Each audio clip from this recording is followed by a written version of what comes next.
Om Asato Ma Sadgamaya Tamaso Ma Jyotirgamaya Mrityor Ma Amritam Gamaya Om Shanti Shanti Shanti.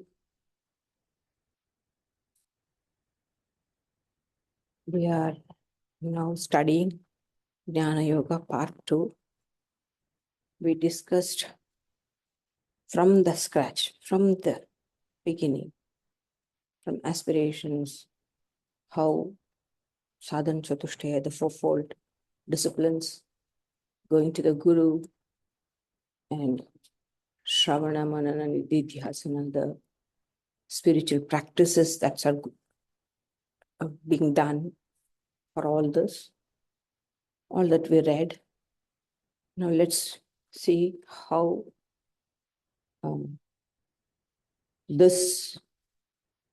what Jnana Yoga wants to how we are going to understand, how to realize it. That's what's being, we are trying to study. If people want to know the practical side of Jnana Yoga, they used to ask Swami Vivekananda, please give us some practical or how we are to put it into practice. So they feel just a rational side, what rationality means in their sense, it's just an intellectual understanding. So they want to something, but they don't. Rational Jnana Yoga is a rational one. You see here, Karma Yoga, if you want to do something, we can have it in the hand. If you want to feel something emotional, just the heart. But Jnana Yoga is of the intellect. So, but at the moment, our intellects are crowded, are distorted, having different. Okay, are you feeling any difficulty? Should I go back a bit? That's fine. So all that, but the intellect has to be purified or disciplined and given the right direction, the line of reasoning. That's what is the Jnana Yoga. And none can give us the knowledge of Brahman. No, even the scriptures, the Vedas, also cannot give. They can at the most point out, go this way, you might. Go this way, just pointing out. That's all they can do it. Nothing more than that. So we don't have to do anything in Jnana Yoga. No, not at all. Neither elaborate rituals or pranayama, even mind control. No. All that is needed. It's called as jnatavyam. Jnatavyam. It's not something to be attained. It is something to be known. All we need to do is just bring our attention to it. We have already, it does. We are already that which we are trying to seek. Hence, it's already there. It's how, like for example, sometimes it happens, especially women, because it's the script speaks about the necklace, and you start searching and think that it's misplaced, go around looking everywhere and asking, did you see my necklace? And somebody looks at you and says, why?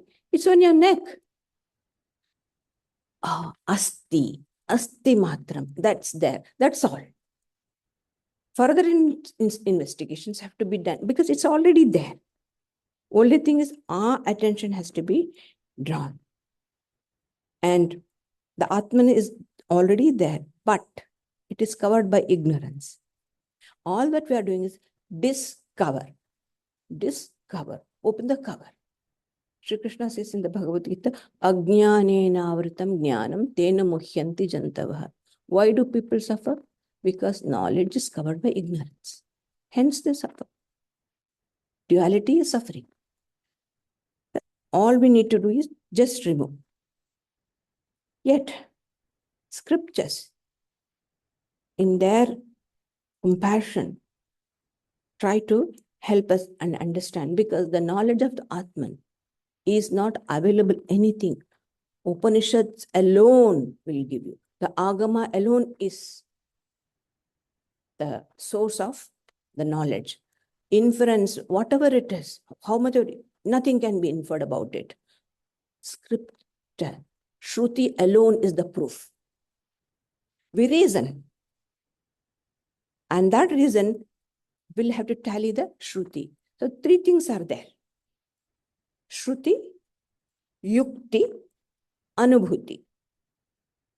This, by inference, I have reasoned out, I have an inference of it, I feel it, it's this, I have reasoned out it, this must be the, no.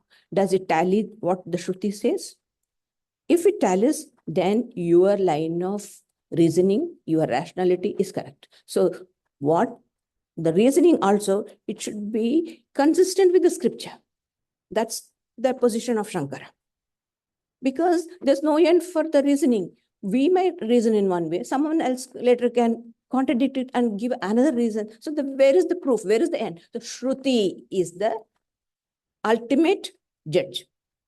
If it is consistent with the Shruti, your Anubhuti, your experience and your rationality and the Shruti, they have to go in one line. If then, that's the right understanding.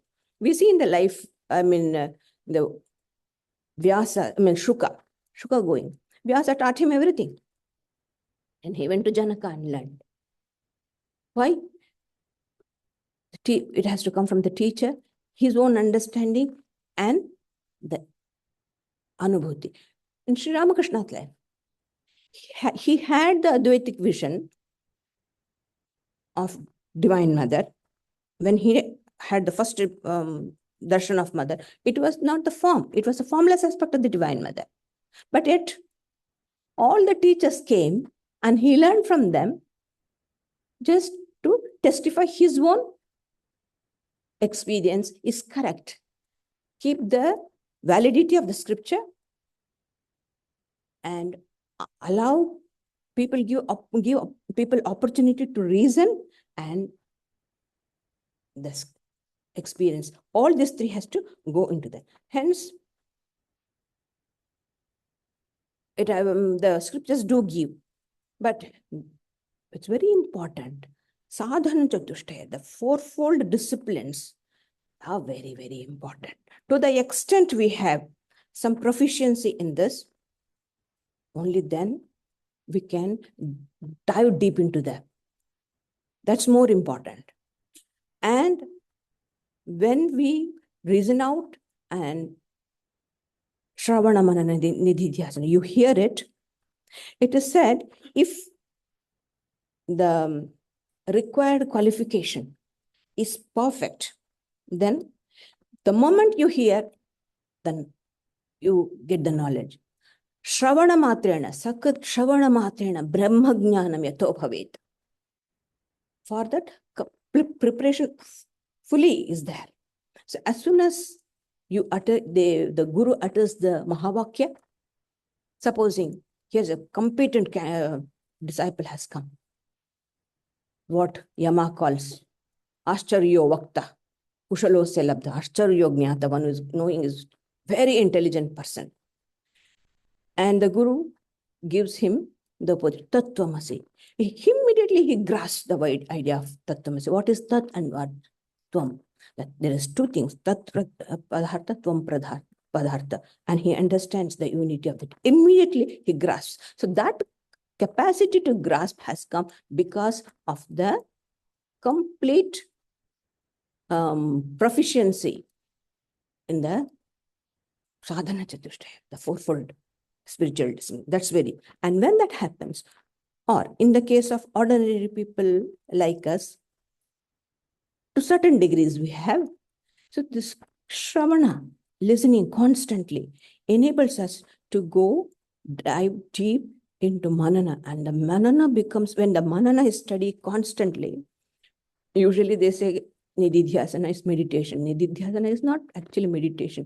It's Atma Vichara. So when we say reasoning, within the way we reason it. That's why they have put it into as a meditation. Actually, Nididhyasana is an Atma Vichara, reasoning. That reasoning completely deepens and goes and becomes silent, wherein we realize it just sinks in our system and the thought becomes so refined, and that one thought of Brahman is engulfed by the light of Brahman. Absolutely. So this is how the realization is brought. So the Upanishads gives a few hints. There are so few techniques practicing which the sadhakas or the aspirant can go forward. That's one is there.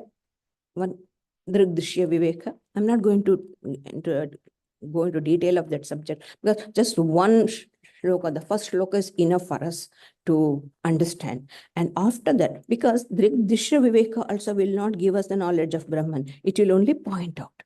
Holding on to those ideas, we go on reasoning it. So we all know that the form is the perceived. The whole universe is form. That's what we perceive. That is seen. The mind is the perceiver. So it's very obvious, very clear, no problem. That's very easy. The I sees, and the whole world is the form. The I is the seer. Everything has to be seen through the I. Even in the Mandukya Upanishad, it comes. In the Jagrat Avastha, the self stays in the I, because you have to, if you are awake, your all eyes are also opened, isn't it? So the self is Netrasthana, they say. So first is the I, is the seer. The form is the seen. Then the I becomes the seer, and the mind becomes the mind becomes the seer, I becomes the seen. All the sense organs here, I means not just the I, all the sense organs, all the informations that we get, or all that becomes seen. It becomes the object, and the mind becomes the seer. And we all know, we know our mind. We know our mind. How? Through its modifications, through its thought. Who is knowing? Who is knowing? That is the self. That's what scripture says. One who knows the modifications, mind with its modification, is the witness. So that's all it can say, not more than that. Now we have to take it and work on it.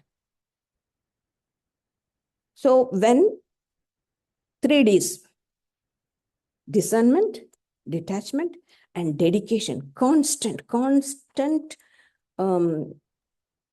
keeping to the teachings, that's more important. That's called dedication. When the 3 Ds are together and work on that, then it becomes a matter of realization.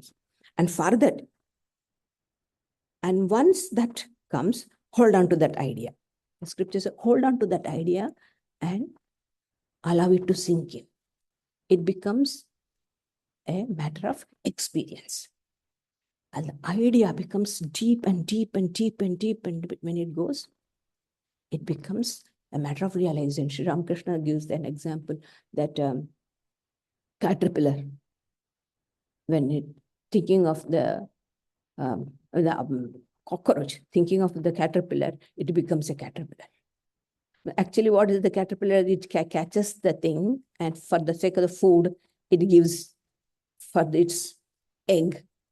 It has laid the egg for its the young one, the food, it will be food. But actually, the one is coming out is the caterpillar. But from outside, they say the insect thinking constantly of the caterpillar, it has become it metamorphosis. It's like that. So constant thinking will enable us to have this realization. For that, what is needed? Ashtavakra says in his second verse, the first verse is of course a question. His first admonition to Janaka is, if you aspire after liberation, my child, shun the objects of the senses as poison and practice forgiveness, sincerity, kindness, contentment, and truthfulness as nectar. So these are the essential things in order to convert a concept into a reality. First, we get a conceptual idea of the truth, and that will become a realization when the steadfast devotion is there to the knowledge. According to Shankara, devotion is Swaswarupa Anusandhana, is bhakti. What is bhakti according to Shankara? Swaswarupa Anusandhana. The inquiry, steadfast inquiry into one's own nature, that is called as bhakti. So it all differs. For a bhakta, for a Ramanuja, the definition may be different. But according to Shankara, for him, the dedication to one's self-realization, knowing, that is bhakti. That means to say dedication. So discernment, detachment, and dedication, these three. Now the non-duality of Brahman is established by the ascertainment of the analysis of three states of consciousness. We are just now going to a different technique. One technique is Drigdrishya Vinadga. The other one is Avasthatraya Sakshi, the witness of three states of consciousness. The true nature of the Jiva is self-effulgent, non-dual, witness consciousness, which is Sakshi Chaitanya. This is established. See, this is a common experience, but how many things are involved in it? See, perception, take for example, the perception. How many psychological processes are involved in it? But perception is so smooth.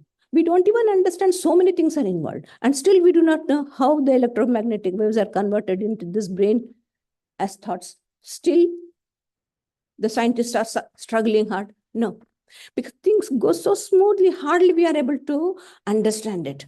Hence, just an understanding of what our waking state is, our dream is, and deep sleep is very essential. That also the scriptures give us the clues. Because if not, we wouldn't have, never have bothered. Because the scriptures say, this is the way you go, this is, you will get it. Hence, we start, let's know what it is. So that's how I had never thought of these lines till I read the Mandukya Upanishad. It's amazing. So just let's go into it, how it is. Jagrat. In Sanskrit, it's called Jagrat, that's waking state. The self in its waking state, it's endowed with gross body. We all know that we have got a gross body, which is activated by 19 principles. 19 principles. 5 sense organs, organs of perception, organs of action, and 5 pranas. 5 pranas, prana, apana, vyana, udana, samana, the 5 pranas which are functioning in the body. 15, mind, buddhi, chitta, ahankar. 4. So 15 plus 4, 19. 19 principles activates this gross body. See? We take it for granted coolly. How many things are involved in this waking state of us? All this, and the sense organs are outward. We know everything we see, nothing is going in, all outward. And the self is supposed to be felt in the eyes. Jagrat, because he is awake. Awake means the eyes open. Sleep means we close the eyes. It's natural. It's as simple as that. It's the netrasthana. And all the objects and the activities that experienced and done remains as vasanas in the memory. And it motivates, of course, further actions. And this wakefulness is the basis for all activities, including our spiritual practices. Be worldly work or spiritual work. Nobody has ever meditated sleeping. Meditation means alertness, isn't it? So this waking state is the basis for all activities, be secular or spiritual.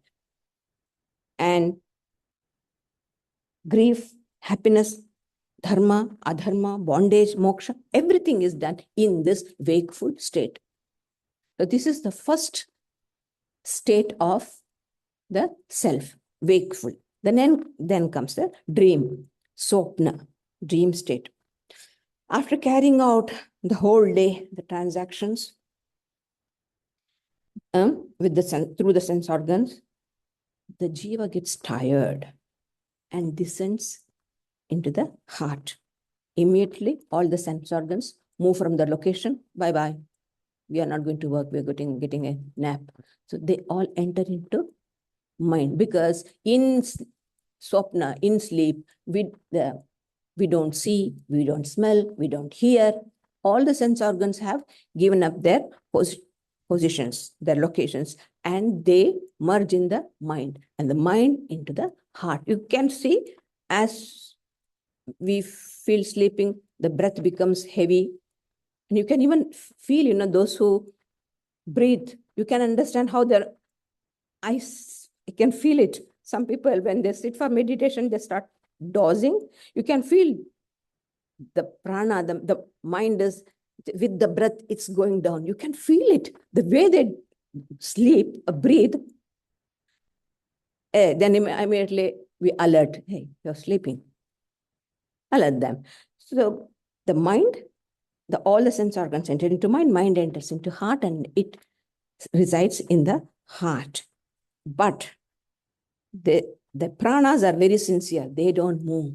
They remain in their own places and function. That is why a sleeping body doesn't look like a corpse, because it's breathing, it's live, it's enlivened. Prana is there. It doesn't look, if even the pranas go away, the body is dead. But that's the difference. It is sleeping body and a dead body. The pranas are still very faithfully functioning. Then the jiva is in dream place, and that dreams are only visible for it. It is his experience in the waking state and even the past lives. It doesn't have to be all what has happened. So many times we dream something which we have never thought in this life. It must be from previous life. It can happen. These two things come in that dream. So, but the dream life is inconsistent. It's incoherent. It's not at all. There's no orderliness with regard to space, time, and causation. You are here, and next moment you may be in New York. Half the time I will be in India when I sleep. Because always our mat mission comes into the head. Shraddha Mat comes. So most of our dreams are connected with that. So it happens. So space is not there. Time is not there. 1 minute we are in Sydney, and the next moment I'm in India and come back to Sydney. So this happens. And then it can be anything. And this is the inconsistency of the dream. And another thing is, no dream is dark. The dream world is always lighted. Lighted by what? With the light of the self. The light of the self is still there. The self is creating. The jiva is creating all this. The roads, the cars, the ocean, the aeroplane which we went. All the things. Everything is being created by the self. It's jiva srishti. It's called as. That is why it's so incoherent and not consistent, like Ishvara Srishti, the world. The world is the creation of God. It's very clear. But whereas the Jiva Srishti is like this. And it is lighted by the light of the self. So this much for the dream. Both, even in the dream also, these 19 principles do work. But in and through the mind, that's all. Not in a gross way, in a subtle way. Then comes the deep sleep. This is more important for us. As for spiritual aspirants, analyzing this state is more important. So the jiva does karma and experiences the results in the gross body, in the waking state, and through the mind, in the swapna, in the dream state. And this really, really is a tiresome thing. The jiva gets really tired. It's like a bird flying in the sky for a long time in every direction, then gets tired, the wings gets tired. Then at last, the bird goes to rest in its nest. It's like that. Everything is inside and returns to its own nest. When the jiva enters to the sushupti, after all the hard work of the waking state and dream, and now it is totally free from this tiresomeness, where the sleeper does not desire anything, does not even dream in sushupti. That is deep sleep. Deep sleep is a state where even dream is not there. Every one of us, it is the nature's way of putting the jivas at rest. We get rejuvenated. The body, mind, intellect, everything gets rejuvenated. Like people now work for 20 hours like that. So what happens to them? They become so wearied and tired and all sorts of problems. And what is the medicine? The doctors say, rest, sleep at least 7 hours. Why? Body and mind is continuously busy. It has to be put to sleep. And when the jiva sleeps, it comes into contact with the Atman, or rather, it is stripped off. It is just stripped off of its all adjuncts, upadhis. The body and mind is the upadhi for us, through which we get all impressions of this. Is the jiva is completely stripped off, and just it remains in its own nature, peaceful. However short time, doesn't matter. It gets rejuvenated. And that is the energy, that is the strength we get once when you sleep. Good sleep. So here, what happens? The scriptures describe it as one mass of awareness.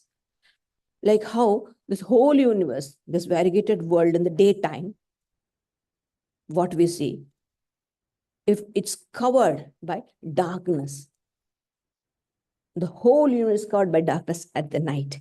So it's like that. All the waking impressions, all the dream, everything's nullified. Everything goes in. And then the sushupti covers it.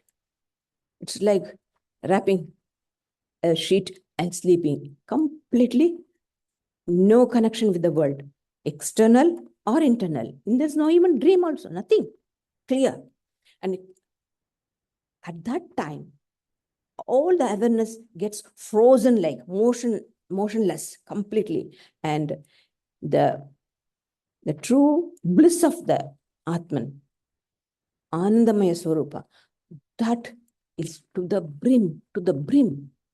It is abounded by the joy, Ananda. That's why when we wake up, we say, I had such sound sleep, so peaceful, that I didn't know anything. Did not know anything, because that's a very sad thing to tell. We experienced this and still we didn't know anything. We'll understand why we say that. So, who was the one who knew that I slept well? I did not know. Who is the one? The self, the Atman, is present even in this. That's what the scripture says. Try to catch that. Understand that. Because here the Atman is devoid of all upadhis. One thing very interesting about this sushupti experience is, see, in waking state or in the dream, let's take about only waking state. Your experience is not my experience. Your understanding and my understanding, there is difference. Somebody understands better, all the difference is only because of the difference in understanding. All of us had to understand everything, everyone would have become jnanis. No, that doesn't happen. Understanding varies, experiences varies in the waking state. So if I have to know a certain experience, I need to question you. I need to ask you, how is it? How do you feel it? I ask, only then I can have an understanding. Like, for example, the doctors, when they treat the patient, so many questions are, how do you feel? What's the pain? How intense it is? When did you have all sorts of things? In the same way, any experience of the external world can be understood to a certain extent only by asking. We cannot, but whereas the Sushupti experience is common to all, even without asking. When you just say, Mataji, usually people tell us when they come and stay in Tapovan and then afternoon or sometimes they have a nap, Mataji, half an hour I slept so deep, so nice. I'm so refreshed. So immediately we do understand. We don't have to even ask. We understand what that experience is. Why? Because it's an universal experience. Be it a king or a beggar or an intelligent person and a dull person, a woman or man or adult or child, everybody has in Sushupti same experience. Even without asking, we understand this is the experience that one feels. And why? Another reason is when in Sushupti, the Jiva is embraced by the Atman, or the Paramatman, which is in, which embraces all. And there is a sort of non-dual experience. There is no objective experience, external world experience, no Swapna internal objects, the Jiva and Jagat, everything becomes one homogeneous, undivided reality. It's a sort of Advaitic experience in the Sushupti a Jiva has. But as soon as we come out, we are our good old self. Swamiji used to say, when a person goes into sleep, a fool goes into sleep and he comes back just a fool, nothing more than that. So every one of us go into this sleep. But why don't we come back as the knower of Brahman? We were one with the Paramatman because all the upadhis was stripped off. So one piece of consciousness in me, the consciousness outside has become one homogeneous. It's a sort of Advaitic experience, but still why we remain same ignorant person as soon as we come back to the Jagrat world? That is because our identification and attachment to the gross body is very strong. Hence, the ignorance is there. We come back as the same person. Now, taking the clue from this, one has to work on ourselves. That is why the Jnana Yoga is so much insistent about this, the fourfold disciplines. Fourfold disciplines. Yes, that discrimination, detachment. No, how deep it is, how important. It's of paramount importance for us for the knowledge of the Atman. Until and unless this is completely acquired, we become proficient in it, no knowledge of Atman will come to us. It will be always an intellectual enjoyment. Listening to the talks, wonderful. As if we got the Atman right in our hand. No. Nayamatma pravachanena labhya. Atman is never got by listening. Na medheya, not even by reasoning. When we stick to it, when we continuously work on ourselves with that end in our mind, then the grace will come. Grace means what? All the impurities are removed and the mind or the intellect has got the right understanding. The right line of reasoning is given. And hence, it becomes easy to grasp the idea. Even grasping idea also we can't say, because grasping idea means my mind is needed. Never. It's a matter of experience. And if the masters who have got if they cannot explain, what about us? How can we tell how that experience? We do not know. It is a personal experience. Sri Ramakrishna says, so many times Sri Ramakrishna used to try. I'll tell you everything today. I will not hide anything. I want to give you completely. Okay. And he will start describing and coming. And then when he comes to subtlest point, the mind just dissolves. And there's no Ramakrishna to come to tell them. And people will be sitting there. He has already gone. And then again, he will try to come back to the normal consciousness. Again, try to explain. Again, as soon as the subtlety of the reality is approached, the mind sinks. Again. So that is why. And then finally, in his sweet way, he would tell, look, I want to tell it, but the Divine Mother doesn't allow me to. She just closes my mouth. He was trying his best to tell something which can never be possible out of his love for his disciples. But that can never happen. All you can get is a clue. And there, so that shows that the apparent difference is only due to the upadhis, the adjuncts. And by the way, many times we have discussed what upadhi is, but still, the upadhi, what's an upadhi, an adjunct? What is it? It says any advantageous object which apparently, it's apparently, not really, apparently influences something to appear differently from it, what it is. That is called as upadhi. How the example is given, a white crystal, colorless crystal doesn't have a color, but the moment we keep any color in front of it, what does happen?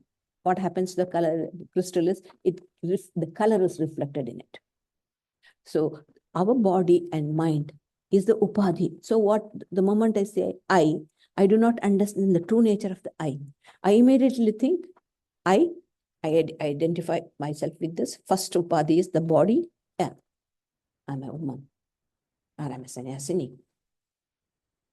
And the next upadhi is mind and buddhi. Oh, I am very intelligent. Oh, I am this, I am that. All of that it's all upadhi. What are you? Don't know. Stripped of the upadhis, I don't know what I am. So we are so much accustomed with this qualified knowledge which we get through the mind and intellect, that we just do not know what we truly are.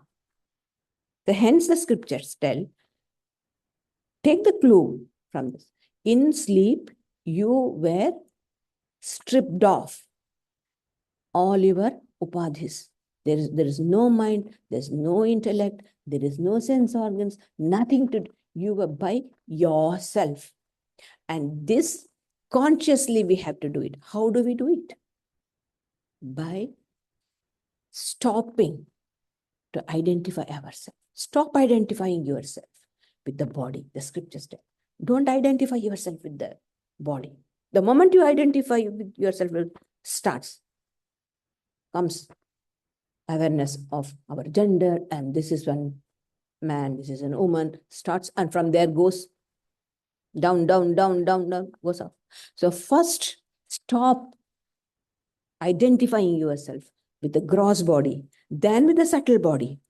Slowly, as we keep practicing this, it becomes habitual. Habitually, we stand aside and observe our own body, mind, intellect. See, no creature can do that.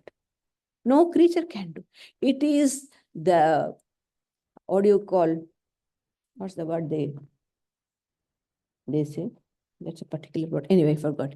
It is given unto humankind. That is why man is a crown of creation. No other creature has this capacity to observe oneself as an object. My body and mind itself, I can observe as an object, and I can detach myself as a subject. So this, the animals can't do, only human being. So that is the purpose that we have got this Uttamanga, the best organ. The head is called as Uttamanga. Why? Because he has this cerebral system, the capacity to think subjectively. This only a human being has, none else has, no other creature has. Hence, of course, when the jiva comes out of it, the joy which it had, it terminates along with the termination of the state. From Sushupti, we have come back to waking state. And we are same. But taking this clue, one can work on oneself. And that is the sadhana one has to go do it. At the most, you can think that's the least thing we can tell about sadhana. So when we ponder over this very common everyday experience of waking, dream, and dreamlessness, one thing comes to our understanding, that all these states are not real. They're constantly changing. Each state is sublated by the other one. And then the unrealities of the world is made to know only to the thinking mind. An unthinking mind doesn't even understand what it is. A thinking mind can reason out and understand the unrealities of the world. This is one of the chapters in the Mandukya Karika, Vaithakya Prakarana, they say. Illusoriness of the world is being described. See, in dream, we may become kings. But when I come back, I'm a beggar, nothing. We are certified beggars, sadhus are. So nothing is there. And a person may be a murderer, he might have gone and murdered, but no police will catch him in the waking state. When we wake up, or we may go through very bad, experience in dream. And then when we wake up, oh, it's just a dream. So waking state, as soon as we come to the waking state, the dream state becomes unreal. But when we wake up to the realities, the true reality, the transcendental reality, then even the waking state becomes unreal. Sri Ramakrishna beautifully tells the story of a farmer. A farmer was there, a very good man. You should know, though he was a farmer, he had knowledge of scripture. He used to study the scriptures, and a very good person with only one want or deficiency in his life, that is, they didn't have children. And finally, in their old age, later, they got one son, and the wife was so attached to that child, and the farmer was very happy that at least, yes. And then the life was going on, and suddenly one day, when as he was in the field, somebody came and told, your son is terribly sick. So immediately he came rushing home, found, and did all his best to save the boy, but the boy died. So this farmer was just calm and quite seeing things. The wife was surprised, and she told her friends, she was weeping bitterly. Look at this person. Such a nice, wonderful child died, and not a single tear in this man's eyes. How cruel he is. How heartless he is. There's not a single tear in his eyes for this. And later on, the man said, you know why I didn't cry? Yesterday night, I dreamt that I had become a king and the father of 7 children, all well-educated, noble, doing wonderful thing in the world. I was so happy. Suddenly, my dream, I woke up. Now I'm wondering, should I cry for this one child, or should I cry for that 7 children? See, we may think, what a silly thing it is. For a man of understanding, both the same. The experience is same. When you were dreaming, when he was dreaming, he was very happy. He was happy that he was king and he had such wonderful children. It was very real to him. As real as this child died. Then how do you make difference? Whether this is real or that is real. This is what happens. But for that, the mind has to be trained. The buddhi has to be trained in this line of reasoning. Only then. If not, the waking experiences are too overwhelming for the jiva to understand this reality. For that, how much of sadhana has to go through in this way of thinking? This is what is Jnana Yoga, nothing else. One of our devotees, she had cancer, breast cancer. And we went to see her. And the gentleman said, what a beautiful thing he said. Mataji, if 15 years back, if this would have happened, I would have trembled. I'm just repeating this. And because when he said that sentence just got stuck in my. If this had happened for 15 years back, I would have trembled. What would I do? But now I know this has happened. We'll go through it. We'll get the treatment done. I'm quite calm. Why? The knowledge of the scriptures, all what we have, has sunk over the years. So this is the word he used. It has sunk in. That it doesn't, I'm not overwhelmed. I have got that much of strength to reason out. Yes, this has happened. Nothing to worry. We will do it. So this type of steadiness comes to the point. Constantly reasoning in these lines. This is what the Upanishad wants us. Manana is very important. Pondering over this is very important. Only then the nididhyasana comes. Hearing lot of, we have heard. What happens is that we hear it, everything good. Then we go, finished, over. There's no connection. So all we can do is, we will keep the teachings in our head. Asupte, amrityu, nayeta vedanta chintan. As long as, till you fall asleep, till the end of life, carry on with this reasoning, Vedantic thoughts. And that's how we ultimately will succeed in understanding, in getting what the Jnana Yoga promises us. Or in realizing, not getting, in realizing what the Jnana Yoga promises us. And so with this, just a minute and few, so first we had said that all the problem in our life is only due to the ego. And this ego has to be treated. This is the disease. This ego has, so there are 4 ways of treating. Ego reduction is very, very important. Sublimation of the ego is very important. That can be done through work. Work has a very good power in it. And then we understand how far we love our ideal through work, unselfishly, without any motive, whatever it, and forget that we are doing. And this karma can be done in 2 ways. As a witness, we just do it, or as an offering to God, we can do it. This is the path. And devotion, of course, we know. Bhakti marga, we know the path is very difficult. We always have the help. God is always ready to help. Sri Ramakrishna says, you take 1 step, I'll come 10 steps. So just 1 step we have to take in the Bhakti Yoga. Just try to love God and surrender, seek the help. And it will be given. That is true. And then Jnana Yoga is there. And since we are of ordinary sadhakas, just reasoning won't do.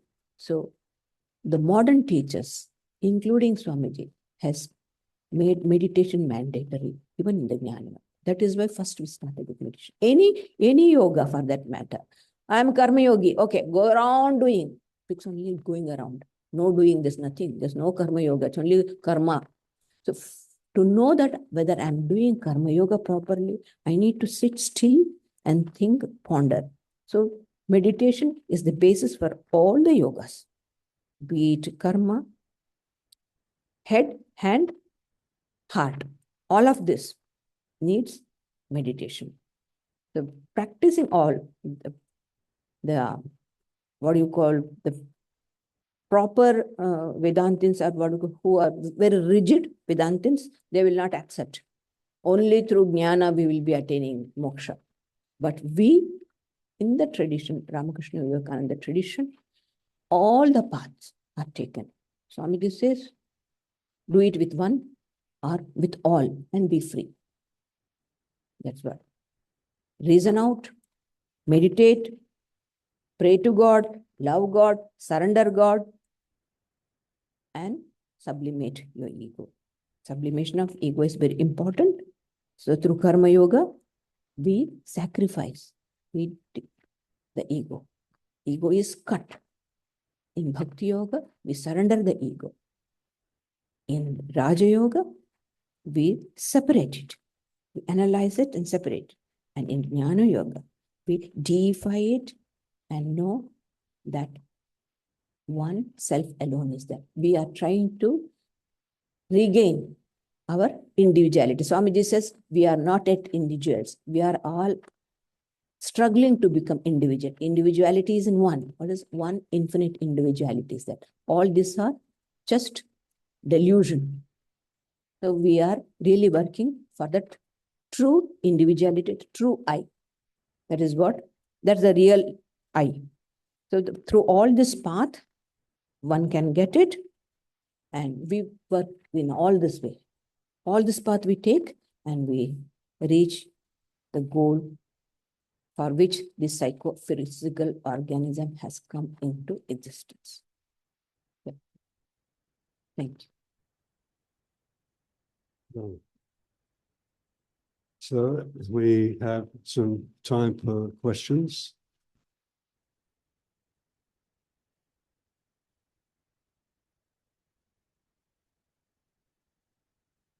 No questions. Knowledge is full. Two people don't question. Fools and the man of knowledge. So here we all, why should we consider ourselves fools? Well, no, people of knowledge. We have got it. We have knowledge, we lack experience. No, why do we make difference? What happened? I just asked a question. Yeah. For that only we are working out. We are all sadhakas. That's for that experience only we are preparing ourselves. It is not just, the preparation is not confined to one life. It may go on and on and on. Sri Krishna says, no? In the Bhagavad Gita.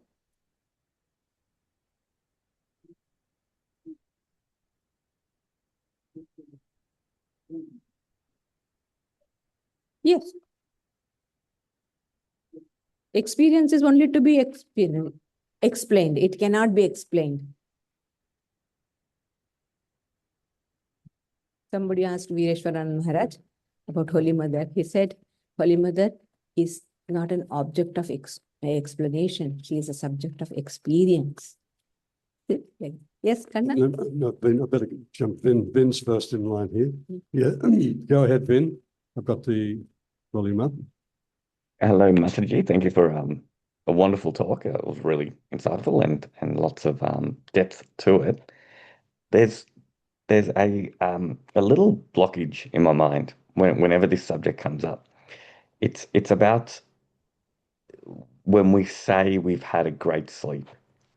So you use the analogy that when we wake up after having a great sleep, we often say that that's proof that the Atman exists in deep sleep. Now, when I wake up from a deep sleep, I guess my experience of that is I feel like I am just stating what my current experience or my current feeling or my current state of pleasantness is in that particular moment. And then subsequently, I attributed that to a sleep. For me, when I state that, I'm not necessarily recollecting or stating what my experience in deep sleep actually was. If you understand the difference. So I'm just all I'm particularly saying. So in this very moment, right now, I'm not in deep sleep. If I said I had a great sleep, all I'm saying is I feel great now, and subsequently I attribute that to maybe having a good sleep. But I'm not recollecting what my experience in that sleep actually was. So would it not be, is it accurate rather to say that it's not necessarily proof that the Atman exists from my recollecting that I had a great sleep? Rather, the proof of Atman existing would be the continuation of my ordinary self, not the capital S, but the little s, from experience to experience. That its basis, that the Atman, the substratum of the Atman, is always there, from deep sleep to now, to the next moment, to the next sleep time I sleep, and actually sleep to the next day, and so forth. That's more reason and logic, which is evidence that the Atman exists. Yeah, not necessarily everybody have to report their experience. It is not necessary. What the scripture says is, what the scripture is trying to tell is, you need to attain to that state what you were in the deep sleep. In the waking sleep, we are nothing but the Atman. We are. If not, we wouldn't have existed at all. But in the waking and dream sleep, what happens? The body, mind, intellect have dominate so much. If we had not come into contact with the Vedanta, we would never have thought. If that is so, everyone in the street would have been Vedantist. No, you can never understand that. To make us understand there is a state you can be even without these adjuncts. That is why the scriptures are pointing to us this deep sleep. It's not necessarily you are the Atman, whether you are in the waking state or in the sleep or in the deep, whatever, you are that. If that was not that, you wouldn't have been then. You would have been non-existent. The very fact you exist is the existing Atman is always that. Isness is always there. But the scriptures are pointing us to the Sushupti, where you are truly there. Your true nature you can understand or analyze and make it a reality. What you experience Sushupti is nature given. Unconsciously we go into it and unconsciously we come out. Effortlessly we go into it, and that is why we never have the memory of it, and that doesn't make any transformation in us.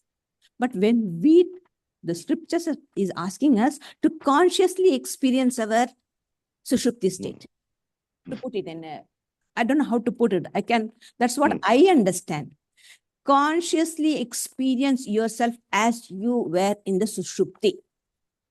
That will be the transformation, true transformation. Otherwise, always I'm accustomed to identify myself with the witness consciousness. I mean, the reflected consciousness. Always the consciousness is reflected in the mind, the body, intellect, in everything. That is what we are used to, and that is what we think. Can we ever think of ourselves as witness consciousness? No, we have forgotten. We have forgotten because it's a matter of habit.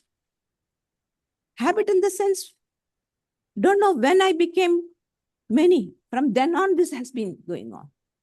Creation after creation, I've been identifying myself with the reflected consciousness. Hence, I've lost the habit of thinking of how I'm truly am.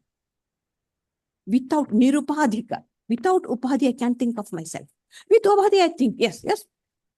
Every one of us have that knowledge of the self. We are the self, but in and through body, We cannot deny it. But here the scriptures mention as they are giving a clue. This is what you have to make it a natural way. What you are in the Sushupti, that should be your natural state. Not that means that you become samadhi, no, nothing, no movement. No. Everything is going on, but you can make out distinctly, you can make out the difference. What is after all discrimination? Holy Mother says, what happens to a person after realizing God? Does he get two horns? Mother says, no. When a person realizes the one understands what is real, what is unreal, then the person understands he is pure consciousness always, and that whatever is happening to the body and mind, it is a appearance in my consciousness. This distinction is made. That's all. Nothing else is going to happen. This distinction comes through constant manana in this line of reasoning. That's all is the scriptures telling. You are the Atman even now. It goes without saying. So this is what is the thing we need to take from this Sushupti experience. Make the Sushupti experience a conscious experience. Unconsciously, nature is doing it for you. When you are tired, you don't have to try to sleep. You fall into sleep without your notice. It's an nature's way of doing it. But you are taking the reins of your evolution in your own hand. We do it consciously. That's what. I hope. Thank you. That's wonderful. Yeah, thanks. Thanks, Vin. I have another question if no one else has a question. Yes. Thank you, Sridharaprana. I have to admit I'm feeling sleepy, so I'm in a dream state despite being Yeah. Vedanta is that. The Vedanta is that. Especially when it becomes too theoretical. I do not know how to put it in a funny way. I just wanted to ask you, because in your discussions, you make a clear distinction between the dream state and the wake state, but sometimes it seems like it's blurry, because sometimes people have a very strong vision in their dreams that then provides them with an impulse to act during and you even hear, when you hear about Swami Vivekananda, something came in his dream that motivated him to act in a particular way. So it's that two states aren't exactly quite clear cut. There is an intermediary state also. There is an intermediary state. There many people say that it is in between waking and dream state. Maybe highly evolved souls, or sometimes the previous life's experience might be too strong, and it might come almost like a vision or something like that.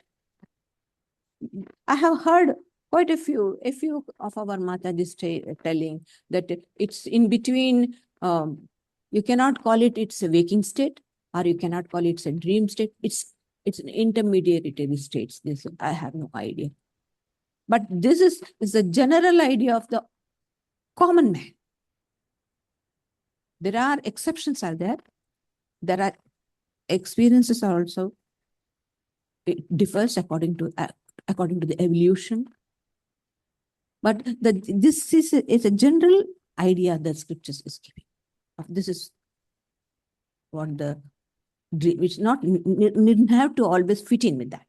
It's a general idea that scriptures are giving.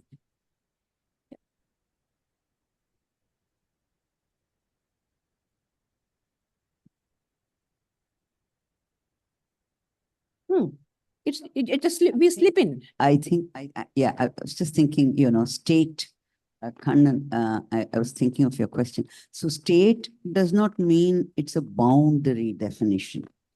It is a transition definition. Yeah. So from wakefulness to dream to even sleep is a transition where the boundary cannot be so clearly you specified cannot or defined. Demarcation. So I think that is why the word state clearly implies that it is kind of a transition rather than just we slip in. Three conditions.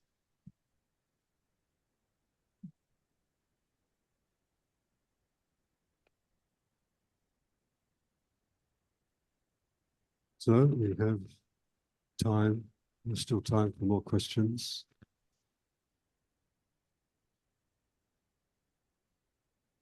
Oh, yes, Vin. Hello, Mataji. Thanks for explaining the Yeah. previous answers. I've got a question regarding, so we were talking about we have to consciously go into this state of Atman, the self, samadhi, whatever we want to call it. But we also talked about how in our normal experience of waking, sleeping, dreaming, that sort of thing, and I know it's you've explained clearly that it's used in the sense of an explanatory kind of sense of explaining the different states, but we get it almost like a taste of no consciousness, no gross mind, whatever we want to call it, in that deep sleep state. Now, to compare that deep sleep state and the states of realization, samadhi, Mm. Brahman, whatever we want to call it. What What are you is it? samadhi? Mm. What is it that kind of separates us not having that experience on a nightly basis, for instance, when we're in deep sleep? So why is it that we don't go deeper to experience that sort of, like when we go into a deep sleep, we Mm. wake up the same person from the previous day?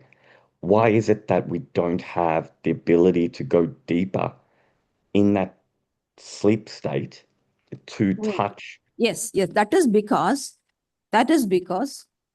the ignorance is still in us. The ignorance is still in us. Our identification is still the body, mind. We always identify ourselves with the body, mind. That's very, very strong. Very, very strong. All of us in our consciousness, we are a body. Who are you? I'm so and so. When I say I'm so and so, what? I mean this physical organism. So how can I be what I was in Sushupti? In Sushupti, I had no contact with the universe, not with my body, not even with my mind. I was not even aware of it. Mm. So to deny, that is why this, what do you call? The spiritual practices, these meditations, especially, see, we have this Nirvana Shatakam. It is a sort of meditation. It is Nididhyasana. It belongs to Nididhyasana. So I am not the body, I am not the mind. We try to detach and try to understand ourselves other than this. Try to understand ourselves other than, in terms of other than body and mind. Because we are identifying constantly with this organism, that is why we don't have that experience. But naturally, in an unconscious way, we did it in the deep sleep. We didn't do it. It's a natural process. Nature does it.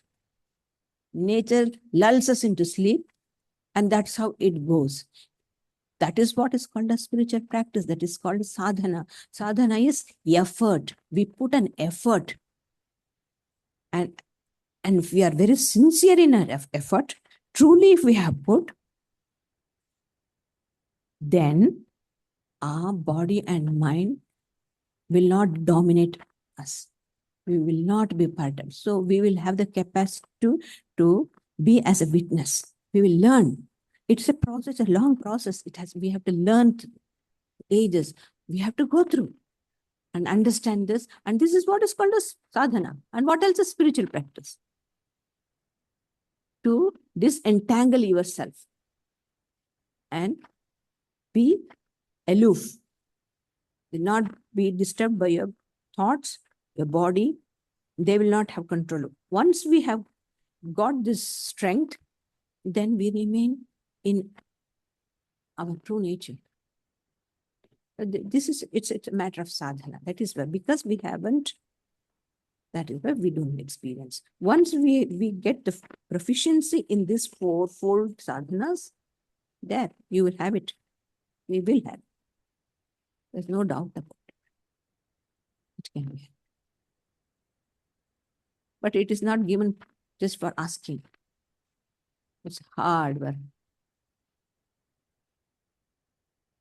Thank you, Mataji. I think that's it. Thank you.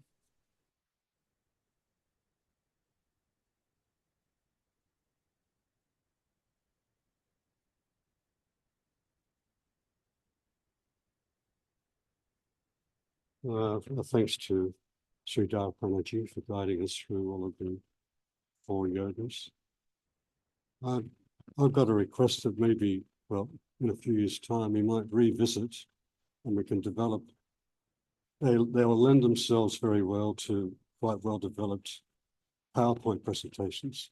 So we can, because it's such a key part of Vedanta. So I think it'd be good in the longer term to develop that sort of resource more. We have the Friday night discussion coming up, and this next Friday is the Vedanta Book Club, or the Friday night version of the Vedanta Book Club, and that will be led by Sridharaprana. We, as you know, Gajapanaji is still in India, and next Sunday we have the final talk for the year. Well, that is the usual Sunday talk, the Gospel of Sri Ramakrishna. So we'll have talks by Nityapranaji and Sridharaprana. Then we go into the summer recess, and as you might have already seen from the calendar we've been circulating in our email, that we've got Holy Mother's birthday coming up. Actual birthday is the Thursday, the 11th of December. And then we've got the public celebration on Sunday, the 14th of December. So we can look forward to that. I've just returned a bit later than I expected last night from India. And I can tell you there were some grand events around the celebrations, the 75th anniversary of the Matru Bhavan Hospital. And I think all of you know Aloka Pranaji, who comes here every year. She's planning to visit again in February. But we had she organized 2 really big functions. One in a hired venue, magnificent venue with, I think, several thousand people attended, and lots of speeches and video presentation and performances all day, went for about 7 or 8 hours. And then the following day in the Ramakrishna Mission Institute of Culture, they've got a beautiful lecture field there. And there was a big event there, and they had Gajapanaji being one of the main speakers. That was on Monday. And the president of the Ramakrishna Order gave a talk, and so on. And then we had lots of programs running around in Calcutta, visiting all the many places associated with Sri Ramakrishna, Holy Mother, Swamiji, etc. So now Gajapanaji and a small group, they're still there in India, and they've got some more programs coming up, probably going to South India. So I can say it all went very well. And now I was thinking of doing a guided meditation today, but look, speaking of where, I'm not sure where I am, part of my mind is still there. You know how it is when you arrive back. Part of you still where you came from, and the other part still kind of settling into where you are. So still arriving. It takes you a while to fully arrive. So we'll listen to Ravina Jayaprana Mataji's guided meditation.